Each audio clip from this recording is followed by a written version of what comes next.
na ito. Ito, pakinggan natin. Itong napakagaling na spokesperson natin, na-miss kita. Claire Castro Oh, ano itong balita ni Madam? Senator Amy Marcos is calling for the full release of the ICI final report. Sabi niya po, full transparency is the only way for the ICI, and maybe this Ano ang report na ito is Amy Marcos is requesting for a full release of the ICI report. Because again, this committee was created dahil sa transparency di umano. Na kailangan kung ano yung maging findings nito, kailangan malaman ng taong bayan. So hinihingi yun, ayaw nilang ibigay. Bakit? Kaya ayaw siguro nilang ibigay kasi walang resulta. Paano naman gagana yung isang komisyon, natatatlo na lang yung tao, wala pang budget, tapos naiwan isa na lang. Anong magagawang report ng mga ulaga na yan? Inamin na nga ng mga dating taga-ICI na sarili nila yung gastos. Even the computers that they're using, personal daw nila yun.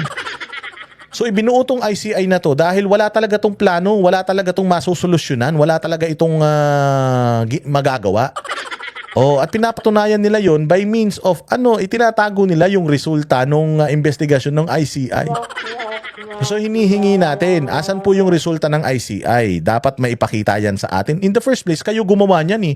Si Bongbong Marcos ang nakaisip ng punyemas na ICI na yan. Ba't hindi nyo ilabas yung report? Tangina nyo, ang dami nyong itinatago. Itinatago nyo yung drug test ni Bongbong. Itinatago nyo yung totoong sakit ni Bongbong. Ngayon naman, itinatago nyo yung investigasyon. Tangina, nag-imbestiga pa kayo kung itinatago nyo rin. Mga tarantado pala kayo eh. So ngayon, ang tanong ng media, bakit daw po hindi ilalabas? Tingnan mo kung ano sagot ng Gaga. Administration to redeem themselves in the dismal handling of the flood control mess. To sum it up, sabi niya po, nag-imbestiga, nasaan ang report na April Fools na nahudas pa. So will Malacanang support full disclosure po of the final report? Yun ang tanong is the Malacanang going to have a full disclosure of the report? Yun yung tanong. Tinan mo kung paano niya i-divert. Sino ba ang nanghudas? Sino ba ang nanloko?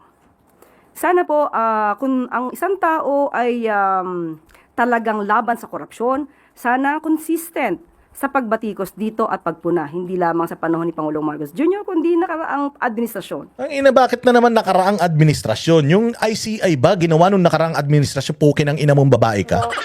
Kaputang ina mong babae ka, bobo ka talaga. Kalinaw-linaw, Tagalog naman, halos yung tanong ng reporter. Baka English, di mo naintindihan dahil tatanga-tanga ka talaga. Ang tanong niya, hindi po ba ilalabas ng Malacanang, i-disclose ng Malacanang kung ano yung report na nagawa ng ICI? Tapos, ang sagot mo, sino ba ng hudas? Kung ikaw, ang advokasya mo, corruption, bakit hindi mo sinisita yung corruption nung pukin ang ina niyan? Hindi naman usapin ngayon yung panahon ng corruption ni Pangulong Duterte. Wala naman nagsasampa ng kaso, wala naman nagrereklamo ng corruption ng panahon ni Duterte. Putang ina mo, kaya ang may corruption yung panahon ngayon. Flood control, ang yabang-yabang ng amo mo, siya ang nangako na may flood control. Tapos nung bumaha, wala palang flood control. Tapos sinabi nung amo mong gago na nandiyan yung mga flood control na overwhelm lang. Nung nag-imbestiga siya sa flood control, wala siyang nakitang flood control.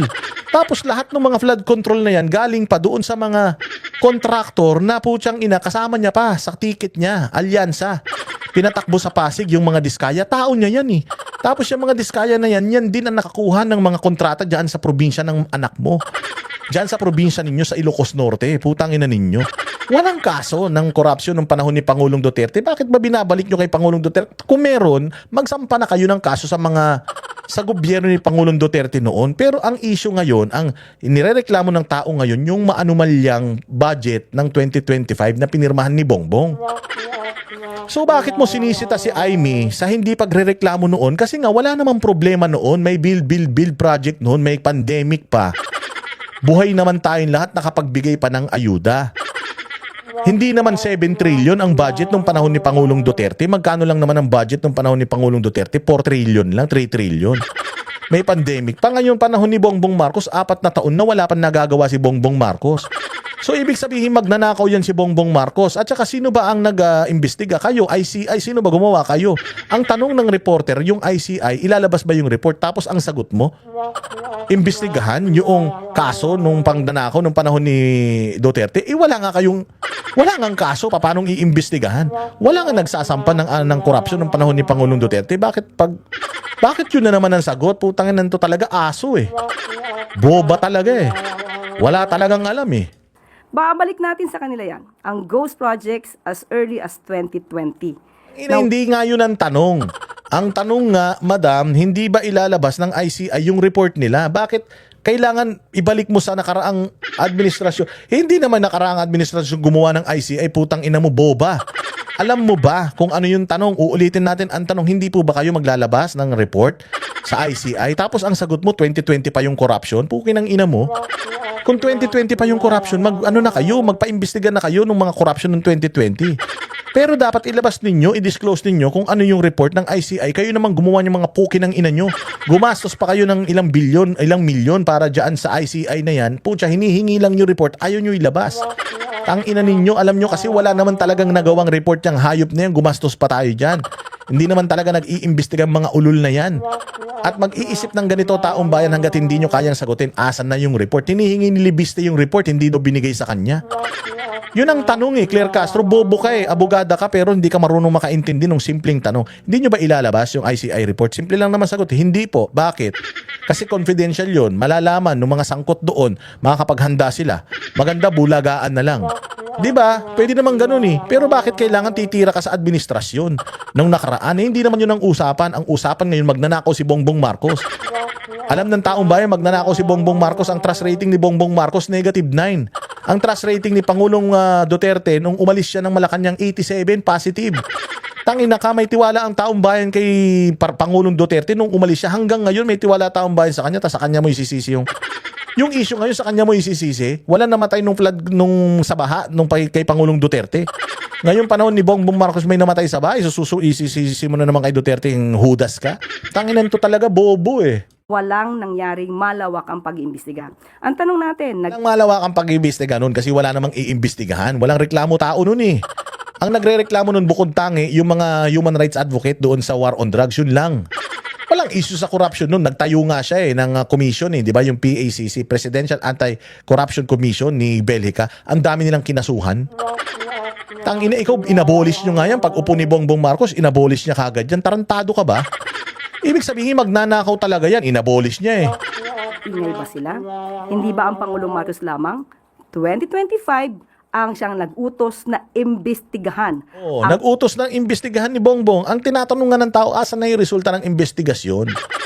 Inutusan niya pala mag-imbestiga yan. Hinatanong lang namin, nasan po yung resulta? Hindi nyo mailabas. Bakit? Anong reason? Bakit hindi nyo mailabas yung resulta ng ICI investigation? Ang kalat na ito, na mukhang namana pa noong nakaraang administrasyon. Mukhang namana pa. Tanga. Hindi ka pala sigurado eh. Mukhang namana sa nakaraang administrasyon. 2025 yung mga flood control. 2025 binadgetan yung mga flood control project na yan. Namana sa nakaraang administrasyon. Gago.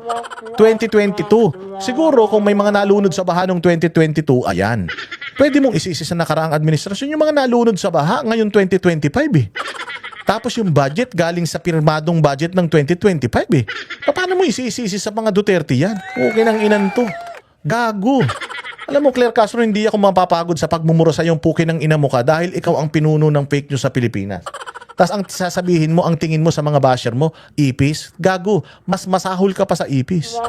Tandaan mo yan, hindi kami hihinto, putang ina mo. Akala mo titigilan ka namin sa mga ka-fake newsan mo? Araw-arawin ka namin. Okay nang ina mo, kainin mo yung mura namin, gago ka, yun lang nang kaya namin gawin sa'yo. Hindi ka naman namin mapatanggal sa pwesto dahil aso ka, surot ka. Ang ina mo, murahin ka namin araw-araw, tandaan mo yung walang pikunan ha, ipis pala ang tingin mo sa mga basher mo ha. O ipis pala, walang pikunan, walang demandaan ha.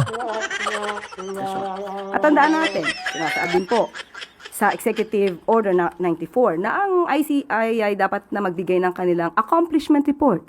At sa ating pagkakaalam ay nagbigay naman sila ng accomplishment report. Ito po. So, siguro mas maganda kung makikita nila itong accomplishment report na ito. Di lang yung accomplishment report. Hinihingi nga sa inyo anong resulta ng report. Sino yung mga kakasuhan? Sino yung mga may nakitang paglabag?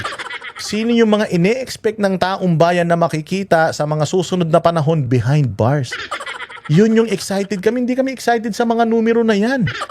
Wala kaming pakialam dyan. Ang gusto naming malaman, meron bang makukulong? May nakulong ba? Sino yung mga pangalan na makakasuhan? Para at least alam namin kung anong ine-expect namin. Kahit anong pakita mo sa mga numero na yan, hanggat walang nakukulong, putyang ina, alam namin walang nangyaring matino dyan sa investigasyon na yan. Ang importante sa amin may makulong na mga magnanakaw sa Pilipinas, yun yung hinihingi sa inyong report. Gago, anong magagawa namin dyan sa mga numero na pinakikita mo? Para masabi naman nilang may report ang ICI. Pero kung ang detalye patungkol po dito, ito po ay nasa DOJ at nasa Ombudsman. At talagang naibigay sa mga investigating bodies na mag-iimbestiga patungkol dito. So tama pong sabihin, ma'am, na the Ombudsman and the DOJ will decide kung ano po yung pwede nilang i-share sa public based on... Plain and simple eh. The question is, magpo-full disclosure po ba kayo ng result ng investigation? Kasi merong ipinakita po na na report, pero yung mismong kabuuan ng report, ilalabas nyo po ba? The answer is yes or no. Hindi.